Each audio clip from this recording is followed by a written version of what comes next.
Постапката за технолошки вишок е при крај.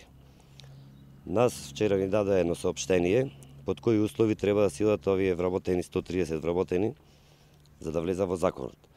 Значи тие услови се да си одат веднаш, да влеза, мислам да биде под трудо, а опремнина да не зема во моментов, значи опремнината да му остане во побарување.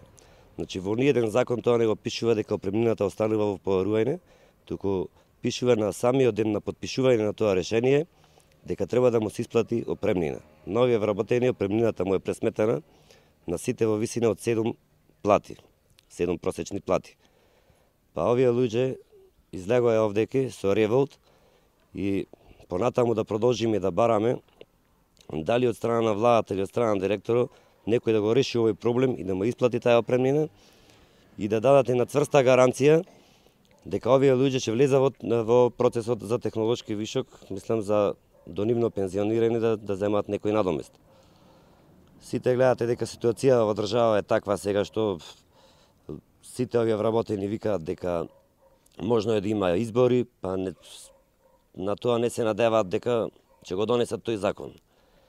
И затоа нашиот револт повторно ќе треба да го искажиме со протестирање или со активирање на штрајкови. На последниот состанок кај што бевме кај Анџушев, рече дека нема кој што рече председател од премнина ќе биде, али даде една мала надежда дека ај ќе видиме да направи уште еден напор, бидејќи ние дадовме отстапки, ајде рековне придонесите што нас најмногу не боли сите овде. Хајко ќе се продај фирмата, тоа е на отстапка од нас. Се и од премнината ќе биде стварно премногу. Да најде напори овие денови, не се работи веќе за се е готово. Да се исплати таа отпремнина, се работи за 10 милиони денари, не е ни голема пара да завладава, да речем. Да се донеси брзо законо, кој што рече председател, да не дојди до превземе брзо законо за технолошки вишок, да влеземе и да се ослободи фирма од тие 130 луѓе, да може да работи рентабилно, па да се продаи. 7 години придонеси. 27,8 плати за останати.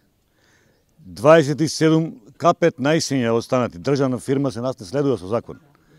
Ништо немаме добиено од тоа и уште не треба да се откажеме сега да се потпишеме сами да се одиме како инвалиди. Или, не знам, социјални случаи.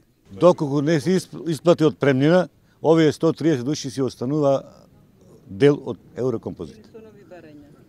А со деновиве се спремаме, ќе одиме Скопје пред влада пак да се видиме, да се посетиме.